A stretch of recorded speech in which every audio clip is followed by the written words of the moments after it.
আপনার বোনের চাইতে আপনার শালিকা আপনার কাছে খুব আদরের, এটা জায়েজ নাই। আপনার বাবা মার চাইতে শ্বশুর শাশুড়ির প্রতি শ্রদ্ধা বেশি করেন, এটা জায়েজ। অনেক অমানুষ আছে বাপ মা চেনে না, শ্বশুর বাড়ির খুব বেশি কদর, আবার ভাই বোন চেনে না, শালা শালিকার কদর অনেক। এখন তো উল্টা ওয়াজ করা লাগে। শ্বশুর বাড়ি এটা আত্মীয়তার কত নম্বর শ্রেণীতে পড়ে জানেন? কেমনে? দ্বিতীয় নম্বর। আন্দাজ একটা মারে দিছে এতে। শ্বশুর বাড়ি এটা আত্মীয়তার সিরিয়ালে তৃতীয় নম্বর। আমি থার্ড ক্লাস বললাম না, তৃতীয় নম্বর। প্রথম শ্রেণীর আত্মীয় হলো বাপের দিককার আত্মীয়, বাপ, চাচা, দাদা, এরা, ফুফু, এরা হলো প্রথম শ্রেণী। ভাই বোন, সন্তান সন্ততি, মা বাপ, ওনারা হলেন প্রথম শ্রেণীর আত্মীয়, অর্থাৎ যাদের প্রায়োরিটি সবচেয়ে বেশি। এরপরে হলো দ্বিতীয়, যারা আপনার সম্পদের ভাগ পাবে না কিন্তু আত্মীয়, রক্তের সম্পর্ক আছে। তারা কারা? মামা, নানা নানি, খালা, খালু না কিন্তু, খালু খালার স্বামী হিসাবে উনিও আত্মীয়, বাট ওটা আরো পরের।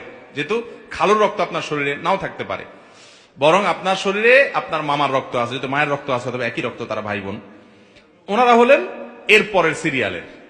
আর তৃতীয় সর্বশেষ সিরিয়ালের আত্মীয়, যাদের সাথে রক্তের কোনো সম্পর্ক হয়তো নাই, হতে পারে হয়তো নাই, কিন্তু চাচাতো বোন বিন করলে সেটা হতে পারে। সাধারণত তাদের সাথে রক্তের সম্পর্ক নাই, তাদের সাথে সম্পর্ক হলো বৈবাহিক সম্পর্ক, সেটাও আত্মীয়তা, কিন্তু এটা হলো শেষ প্রকারের আত্মীয়তা। আমাদের দেশে এবার সিস্টেম করেন, এবার আসেন আমরা আমাদের বাস্তবতাটা মিলে দেখবেন হুবহু উল্টাটা আছে। আমাদের দেশে এক নম্বরের আত্মীয় বলতে বোঝানো হয় হুর ভাইয়ের আত্মীয় রে, ঠিক না বে ঠিক? এক নম্বরের আত্মীয় কোনটা মনে করে মানুষ? শ্বশুর বাড়িরটা। বাংলাদেশে কোন কোন এলাকায় আছে কুটুম। কুটুম শব্দের বাংলা অর্থ কি? আমি যতটুকু জানি মেহমান, আমি যদি ভুল না জানি। কুটুম শব্দের অর্থ হলো অতিথি, মেহমান, তাই না?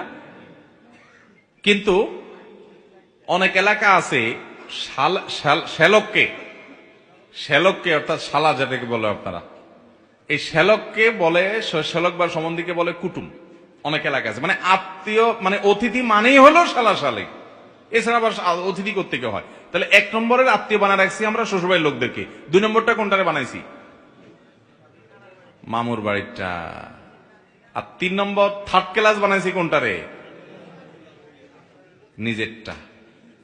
খালু, সরি, চাচা, ফুফু। ফুফুদের সাথে যোগাযোগটা এখন এই যুগে তো একেবারে সোনার হরিণ হয়ে গেছে, ঠিক কিনা বলেন?